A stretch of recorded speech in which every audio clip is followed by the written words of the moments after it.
Menjelang H-1 pencoblosan pemilu 2024, KPU Provinsi Bali memusnahkan sebanyak 6.039 lembar surat suara pemilu presiden dan wakil presiden yang rusak dan lebih.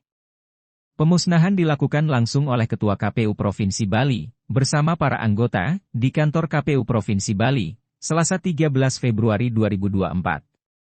Selain surat suara PPWP, 60 lembar surat suara pemilihan suara ulang DPRD Provinsi Bali juga dimusnahkan.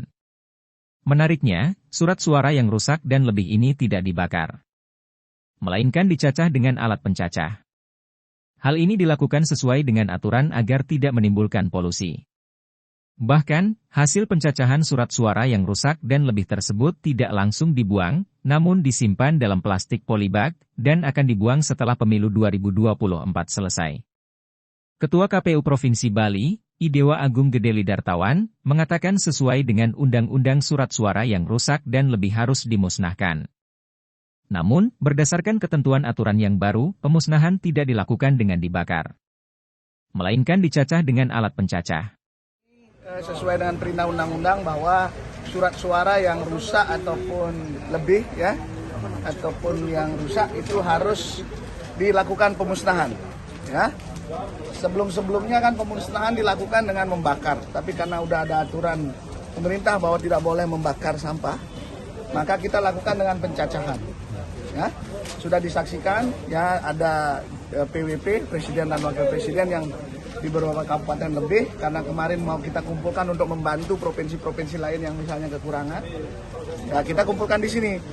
Ya, mestinya kan di kabupaten dimusnahkan. Daripada mengembalikan inefisien lagi, ya kita musnahkan di sini dengan teman-teman kabupaten menyaksikan surat suaranya yang dulu lebih-lebih itu dikumpulkan di provinsi untuk membantu provinsi lain, ya yang kurang itu sudah tidak jadi karena mereka sudah akhirnya pas penuh semua. Maka itu hari ini di sini termasuk surat suara untuk pemungutan suara ulang, ya itu kan maksimal 1.000, kalau lebih dari 1.000 kita sudah musnahkan, ya. Tetapi teman-teman sekalian, hasil pemusnahannya ini kami tidak akan buang begitu saja. Karena kalau hari ini dibuang, besok ada lagi yang nemuin satu, KPU lagi dibilang. Kan ini menghindari ekses-ekses ini kami akan tahan dulu. Setelah pemilu baru akan kita buang. Ya. Jadi begitu ceritanya, entah digunakan untuk apa, nanti di recycle atau apa silakan aja. Tapi yang jelas kami tidak akan keluarkan dari kantor dulu sebelum pemilu ini selesai. Karena menghindari ya hal-hal yang biasalah, delegitimasi pemilu ini kan bisa dilakukan dengan segala macam cara. Ya. Lidartawan menegaskan hasil pemusnahan surat suara yang rusak dan lebih ini tidak dibuang begitu saja, melainkan disimpan sementara untuk menghindari hal-hal yang tidak diinginkan. Hasil pencacahan ini akan dibuang setelah pemilu 2024 berakhir. Ketut Winata melaporkan.